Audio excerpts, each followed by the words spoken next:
Audio Jungle.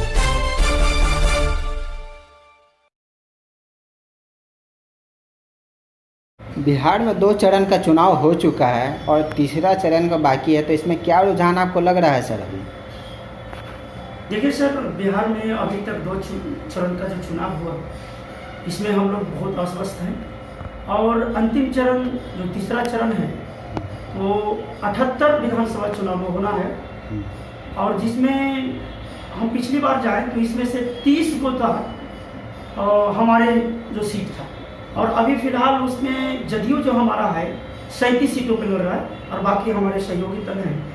तो हम लोग पूरी तरीक़ा से आश्वस्त हैं कि जहां चुनाव होने वाला है ये पूरी तरीक़ा से जिसको हम सीमांचल क्षेत्र कहते हैं वो क्षेत्र है।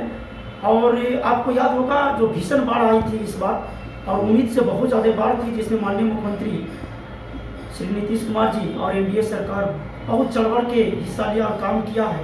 तो लोगों को बहुत उम्मीद थी माननीय मुख्यमंत्री से, जिसको माननीय मुख्यमंत्री ने बहुत ऊपर स्तर तक के बहुत उठ के उनके लिए हर संभव मदद किए, कार्यों को किए हैं।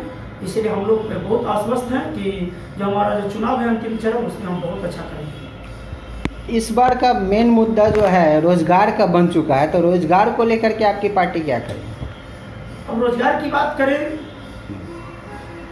तो पिछले हम बार बार ये बात को हम लोग रखते हैं और इस बात से हमारे विपक्ष से थोड़ा चिढ़ते हैं। हम बार बार बात को रहते हैं कि 15 साल बना 15 साल, तो ये हम दर्शाते हैं कि 15 सालों में आपने क्या किया और हमने क्या किया। तो आपको हम रोजगार की बात बता दें कि 7.25 लाख नौकरियाँ हमारे पिछले ये हमारी माननीय नीतीश कुमार जी के नेतृत्व में जो सरकार रही इसमें 7.25 लाख नौकरियाँ हम लोग देने का कार्य किया। और ये भी बता दें जो एक परिवार की पार्टी की सरकार थी उनका भी 15 साल रहा, उसमें हम आपको बता दें कि मात्र 95,000 नौकरियाँ वो लोग दिए अपनी 15 सालों के शासन में।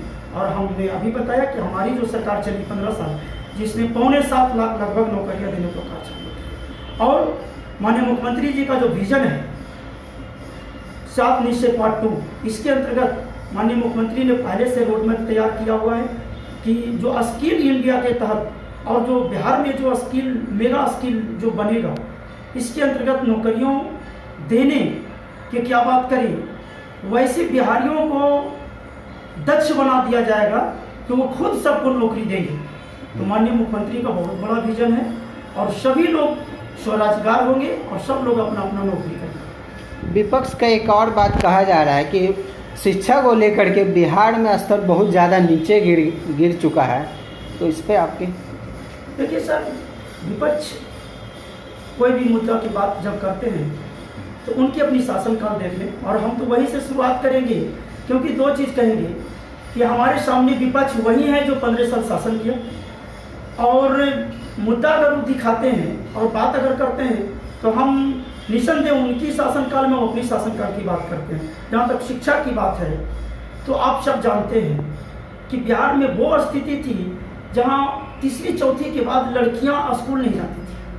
आज लड़कियाँ हाई स्कूल, इंटर और ग्रेजुएशन कर रही हैं और माननीय मुख्यमंत्री ने आपने देखा कि किस तरीक़ा से बिहार को शिक्षा के क्षेत्र में संवारा है, जिसमें आपने देखा चाहे पोशाक हो, साइकिल योजना हो, मिड डे मील हो या फिर आगे चल के लड़कियों को प्रोत्साहन राशि जो बच्चों को देते हैं 10,000 15,000, यहाँ तक कि माननीय मुख्यमंत्री ने अब घोषणा कर दिया कि भाई लड़की जब इंटर करेगी, पास करेगी तो आगे की पढ़ाई करने के लिए 25,000 रुपया और ग्रेजुएशन करने के बाद 50,000 रुपया देगी। और यहीं तक नहीं रुकी, उन्होंने यहाँ तक घोषणा किया है कि जो अल्पसंख्यक, दलित, महादलित, अति पिछड़ा और अल्पसंख्यक के जो बच्चे होंगे अगर बीपीएससी अगर पहला चरण एग्जाम पास करते हैं तो उनको हम 50,000 रुपया देंगे और यूपीएससी अगर पास करते हैं तो 1 लाख रुपया आगे की पढ़ाई देंगे।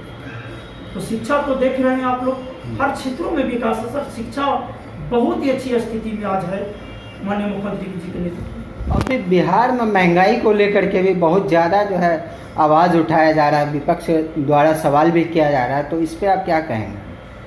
जहाँ तक महंगाई की सवाल है, आप सब जानते हैं कि महंगाई एक ऐसी चीज़ है जो महंगाई बिजनेस से जुड़ा चीज़ है। तो होता है कभी अप्स डाउन, मार्केट जैसा रहता है वैसा रूप लेता है। तो ऐसा कुछ नहीं है कि महंगाई बिहार में है ये पूरी ग्लोबल चीज़ होता है, पूरा इंडिया और समझे कि पूरा वर्ल्ड में ये चलता है, तो ये बिजनेस से जुड़ा चीज़ है। तो इस पर क्या कहिएगा? जैसे आपका कोई भी क्षेत्र जब सेक्टर अच्छा करेगा तो आपका महंगाई नीचे आ जाएगा।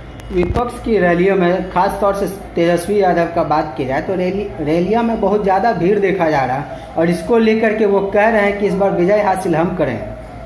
सर बहुत लोग हेलीकॉप्टर और तेजस्वी जी के भाषण को भी देखना चाहते होंगे। यूथ हैं, नए नए लड़के हैं और जो बुद्धिजीवी हैं और खास करके जो पढ़े लिखे लोग हैं वो शायद नहीं जा रहे हैं। हम लोग भी देख रहे हैं रैलियों को, तो लोग चले जाते हैं, कुछ हेलीकॉप्टर भी देखने चले जाते होंगे और तेजस्वी साहब जैसे दौड़ दौड़ कर रैलियाँ कर रहे हैं तो वो चीज़ भी देखने चले जाते होंगे। भीड़ बढ़ रहा है, देखते हैं तो उस रूप में भी जाता होगा।